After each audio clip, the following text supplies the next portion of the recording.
Hi అండి, నేను doctor Harika Matti, consultant and fertility specialist, Oasis fertility, Suryaraopet, Vijayawada. ఈరోజు మనం మాట్లాడుకోబోయే టాపిక్ పీజీటీఏ. పీజీటీఏ అంటే ప్రీ ఇంప్లాంటేషన్ జెనెటిక్ టెస్టింగ్. అంటే ఐవీఎఫ్ చేయించుకున్నప్పుడు ఐవీఎఫ్ ద్వారా వచ్చిన ఎంబ్రియోస్ని 5th డే వరకు గ్రో చేసి ఆ వచ్చిన ఎంబ్రియోస్లో కొన్ని సెల్స్ని, బయట పెరిగిన కొన్ని సెల్స్ని మాత్రమే తీసుకుని వాటిలో జెనెటిక్ టెస్టింగ్ చేస్తామన్నమాట.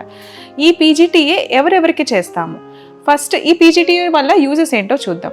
పీజీటీఏ చేసిన తర్వాత ఎంబ్రియోలో జన్యుపరమైన లోపాలు ఏమన్నా ఉన్నాయో తెలుసుకోవచ్చు. ఇది ఎవరెవరికి చేస్తాము? జనరల్లీ అడ్వాన్స్డ్ మెటర్నల్ ఏజ్, అంటే ఈ ఆడవారి ఏజ్ 40 years కన్నా ఎక్కువ ఉన్నప్పుడు, జనరల్లీ 35 years కన్నా ఎక్కువ ఉన్నా కూడా జన్యుపరమైన లోపాలతో బేబీ ఉండే ఛాన్సెస్ ఉంటాయన్నమాట. సో ఇలాంటి వాళ్ళకి వచ్చిన ఎంబ్రియోస్ని పీజీటీఏ చేయటం వల్ల వాళ్ళకి ఎంబ్రియోస్లో జెనెటిక్ ప్రాబ్లం ఉందో లేదో తెలుసుకోవచ్చు.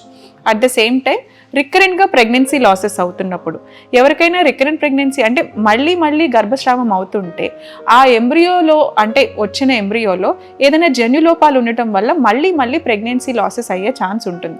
సో ఇలాంటి వాళ్ళకు కూడా పీజీటీఏ చేయటం వల్ల ఎంబ్రియోలో జన్యు లోపాలు ఏమైనా ఉన్నాయేమో తెలుసుకోవచ్చు. అండ్ థర్డ్ ఇంపార్టెంట్ పాయింట్, రికరెంట్గా ఐవీఎఫ్ ఫెయిల్ అవుతున్నప్పుడు, దాన్నే రికరెంట్ ఇంప్లాంటేషన్ ఫెయిల్యూర్ అంటాం.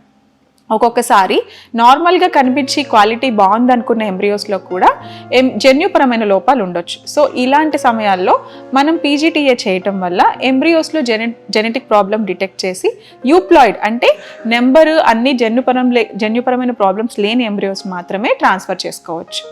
ఇలానే ఇంకొక పద్ధతి పీజీటీఎం. పీజీటీఎంలో ఏంటంటే ఆల్రెడీ తల్లి కానీ తండ్రిలో కానీ తెలిసిన జన్యుపరమైన లోపాలు ఉన్నప్పుడు ఆ పర్టికులర్ జీన్ కోసం ఎంబ్రియోస్ని స్క్రీన్ చేసి ఆ ఎంబ్రియోస్లో ఏదైతే ఎఫెక్ట్ అయిన ఎంబ్రియో ఉందో అది తీసేసి హెల్దీగా ఉన్న ఎంబ్రియోని ఇంప్లాంటేషన్ చేయొచ్చు, అంటే ట్రాన్స్ఫర్ చేయొచ్చు.